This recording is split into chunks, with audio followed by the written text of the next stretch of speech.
Today, me and my friend Coda are going to attempt to survive the next 100 days in hardcore Minecraft Bedrock. If either of us dies, the world is deleted forever. We spawned in and the first thing we did was cut down some trees, then make a wooden pickaxe and mine some stone.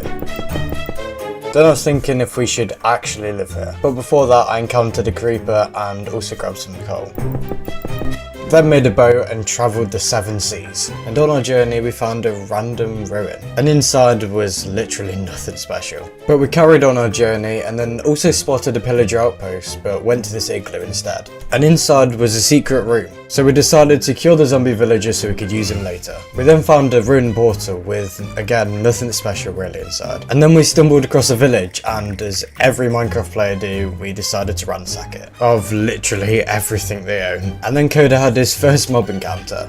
And for our first night we shared a room with a random villager. I'm not sure if he liked our company though. Anyway, we then found a house that we were going to call ours, so we instantly moved in. So we then started cooking some food and then moving all our unwanted items. We then also wanted a double bed but found out we couldn't. We then unloaded even more items and grabbed literally everything in the village, because our first project for this world was going to be a villager breeder, and for some reason Coda kind of forgot how beds worked. And we even gave the villagers 2 floors, smacked a door on it, and they started moving in straight away. And then we went to bed and we woke up to go and check on our villagers, and then remembered that villagers can't use ladders. So we grabbed some wood, made some stairs, and then made them a safer way up to the top floor. And someone literally moved in straight away. Then Coda added some safety, and that villager was straight to sleep. And then we realised there was a cave right next to the village, and instead of going in it for some reason, I just decided to explore. But went over to that pillager outpost for some reason, but ran off because I got scared. But the main reason I went out was to get some food.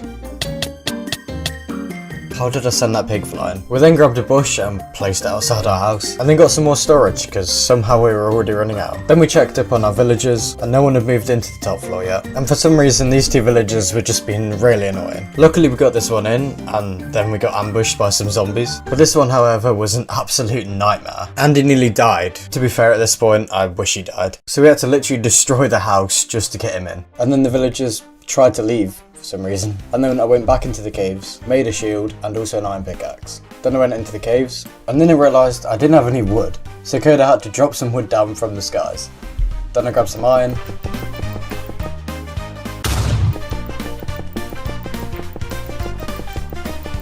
and then smelted it all up.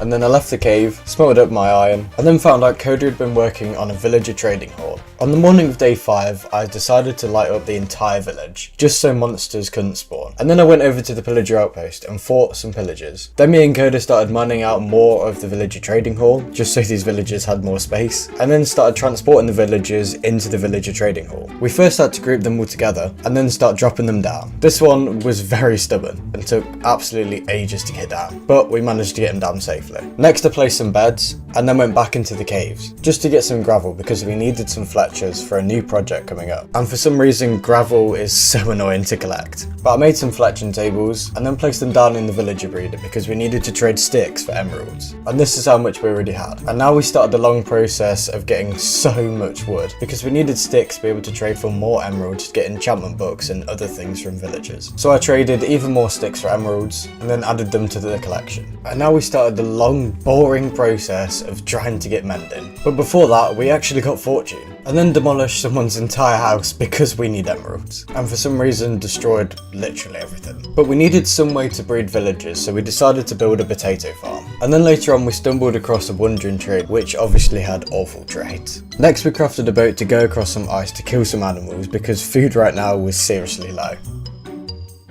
And then I found a village, plus on the way back I killed a pillager captain because later on we want to complete a raid for totems of undying. When I returned home I started breeding the villagers and they started reproducing fast. And now we started a new project, building a sugarcane farm, because I always build these way too late in my worlds. We mainly needed it for paper for enchant books later down the line. I then went back into the caves and stumbled across a trowel chamber out of nowhere, which in all honesty wasn't that great, so I decided to mine diamonds instead. There was a lot of mobs, but the reason I was down here is because I wanted to get diamond gear as quick as possible, so then I'd have a pickaxe to put fortune on in the future. And I barely found any diamonds, so I decided just to leave. But with those diamonds I was able to craft a diamond pickaxe. I met back up with the villagers and me and Coda mined out a new tunnel to get easier access to the villager trading hall. We eventually finished the tunnel and then got on an ice boat Go and get more wool.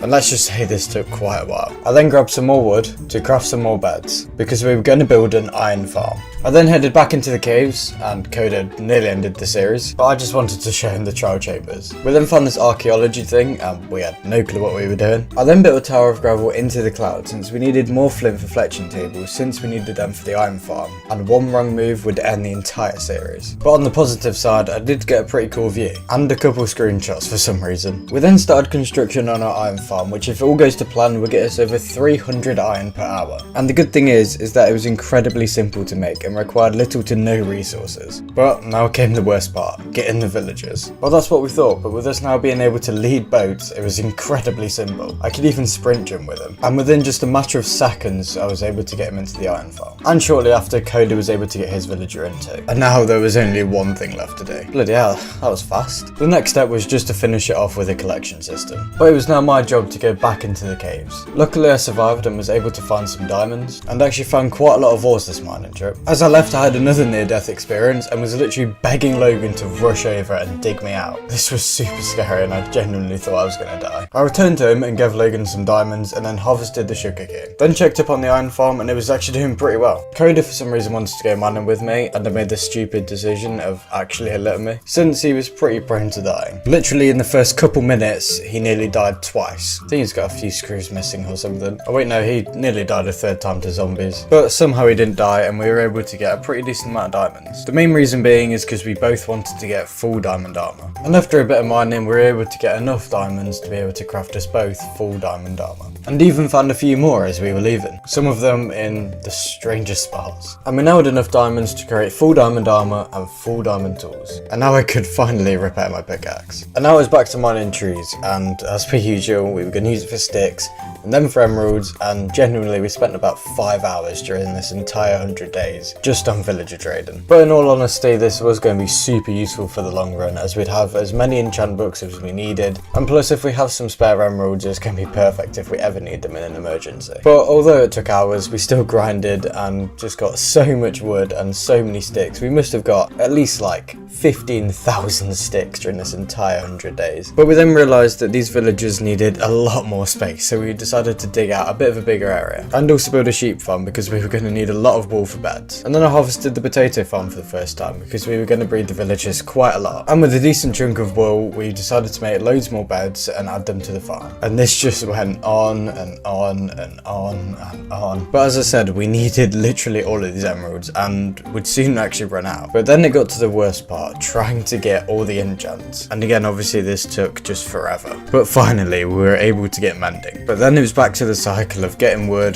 crafting sticks, and getting emeralds. And then Coda built a pretty interesting structure. But then I went on my way to AFK at the farm for 10 minutes just to see how good it would be. And after 10 minutes we got a pretty decent amount. And then I got home and we realised we were kind of running low on storage. And then came the best part of moving all of it in. And this of course took ages. But then it was back to the boring process of getting as many enchant books as we could. The main ones we really want now are protection, unbreaking, and also just random things like fire aspect and looting, because they're going to be so useful when we build overpowered farms. But if we wanted to get one step closer to being immortal in this world, this is the only way we could do it. And luckily some of these enchants we got fairly quickly, but some of them took literally 2 hours to get, as you'll see later on in the video. And now I wanted to go exploring, and for some reason I just went back into this cave. I don't actually know why, but I did. But the main reason, I just wanted to go out and explore just to see if I could find anything, like a new village or just anything really. I didn't find much apart from this creeper and also this stupid new pig variant. I'm not sure why, but I was kind of addicted to just doing MLGs for some reason. But for the journey home I decided to make it a lot more fun for myself and use an ice boat instead. I got home and then started harvesting some sugarcane, but then me and Coda set out on an adventure to try and find a new place to build a new base, because in a rolled one we literally had like no storage. We didn't like it. We hated living in a village. It was just so bad. But we did get a little sidetracked and went into a cave to get some obsidian, which is fair enough because we do need to go to the Nether soon. And I'm not sure why, but we decided to grab like 2 stacks of obsidian. After this we continued our journey on a location to find a new base, and in front of us was the perfect place, a mushroom island. And if you're wondering why, it's because hostile mobs cannot spawn on mushroom islands, which is kind of perfect when you're in a hardcore real world. And we instantly moved in, placing down our chests, crafting tables and furnaces. And there's no real debate if we should move here, we just sort of decided instantly that we'd both want to live here. But unfortunately we did need to return home because we needed to get some resources from our chest. And it may look like we have quite a lot of stuff, but 99% of it is just junk and it's literally still there to this day. So we literally collected everything we owned and closed the door one final time. I know this sounds strange, but we were actually kind of emotional when we left, but it was now time to head off. Fucking hell. But we arrived back at our new base and then watched our first sunset, which was actually pretty cool. And I'm not too sure why, but we just decided to destroy every single mushroom on this island. And then we started marking out the rough layout of our new base, and our first attempt was absolutely awful, but our second attempt couldn't be any better. And just to make it look better, we added some rooms on the side of the bar. Kind of looks a bit familiar, but not really too sure why. But now it's time to scale it up, because the rough layout looked kind of stupid, and this kind of required quite a few resources, including spruce wood and cobblestone. And now it was done, it looked a lot better, and somehow we ran out of cobblestone, so we had to build in. And now with all those resources, it was time to finish the base and then place our beds so we have somewhere to sleep. And now the most boring part, doing the flooring. And while Coda filled in the floor, I did the final touches of adding a front door. Oh wait, that rhymed. And then added some side doors just to make access to the base a lot easier. And then I built up with dirt just so I could get a better view of our lovely masterpiece. And again, for some reason I just decided to destroy some mushrooms, I don't know why. And also kill every single animal that I saw. But we were just sick of having unorganised chests, so we decided to organise all our items into different categories in a chest room. Which, as all storage systems do,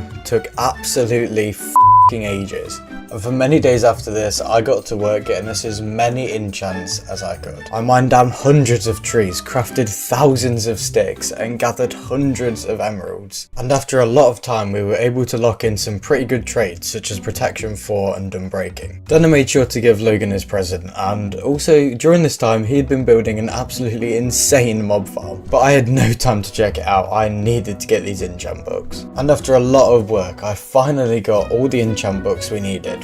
For now, which means we were now one step closer to getting fully maxed out armor. But now with this maxed out gear, it was time to put it to the test against a raid. We flew past the first wave, destroying every enemy in sight, and even past the second, and moving on to the third, we dominated them. Now the fourth wave. Now things were getting tough, but we somehow managed to absolutely obliterate them. And just to be safe, we got on this roof, and Coda nearly died here. And just because we felt risky, we just jumped down for some reason. And this was probably a bad idea against a Ravager.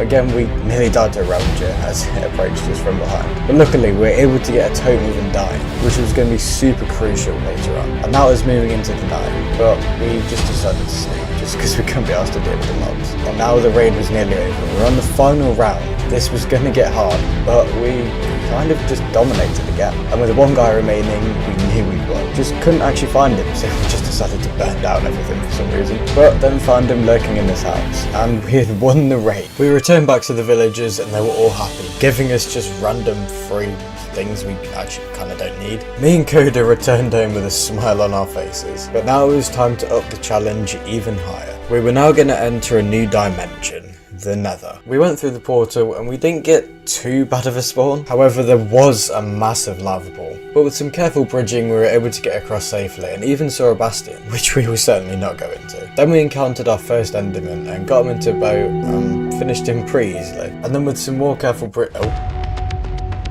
I don't know why, but for some reason I genuinely thought I was going to die because I had to dip into the lava to place a block just to get back on and then build my way up. We carried on with our adventure and then Coda showed me how to bridge properly, but of course I had to do my bit of fending off the ghasts that were nowhere near us. And then again, Coda just showed off his bedrock skills, but then after a long time of searching, we finally found a fortress. And because we're idiots, for some reason we just decided to swim through lava. But then we found a blaze spawner, which we're going to need for blaze rods to make ender pearls to get to the end. Then we did a little bit of piglin bartering, but then realised this was just a stupid way of doing it. So we made a portal, made our way through and ended up in a cave. But then we realised we were 15,000 blocks away from home. But luckily found a village on the coast, so we were able to pit stop there for the night. And when we woke up, we found an enderman and actually got an enderpearl. But then came the long process of trying to get home. But when we got home, we had some spare time, so we decided to try and get enchants such as power 5 and fire aspect. But then I headed over to a different mushroom island and killed every single mushroom cow in sight. But since we didn't get enough ender pearls before, I had to go and kill more endermen in the nether.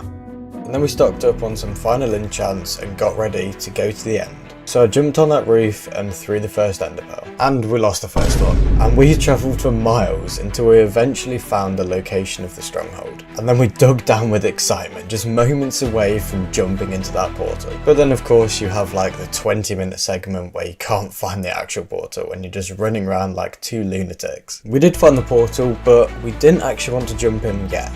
Instead, I headed home to complete another raid, just in case we needed extra totems or anything before the final fight. But first I constructed an easier access to the portal room. And now it was finally time for me to do the final raid of this 100 days. I got through the first waves pretty easily, but the third one I couldn't actually find them at all. But I didn't really have time because I needed to rush back to the stronghold, and then we just stood still for some reason, and then did our final preparations of grabbing dirt, just in case we needed building blocks during the fight. But now it was time for one final sleep before 100 days. We made sure to get our screenshots in the morning, and then started filling in the portal. Oh, for fun. Thank God I had a spare one. But now it was time to place the final Eyes of Ender. And of course I had to make fun of Coda. We both jumped on a block, stared, and placed the final Eye of Ender.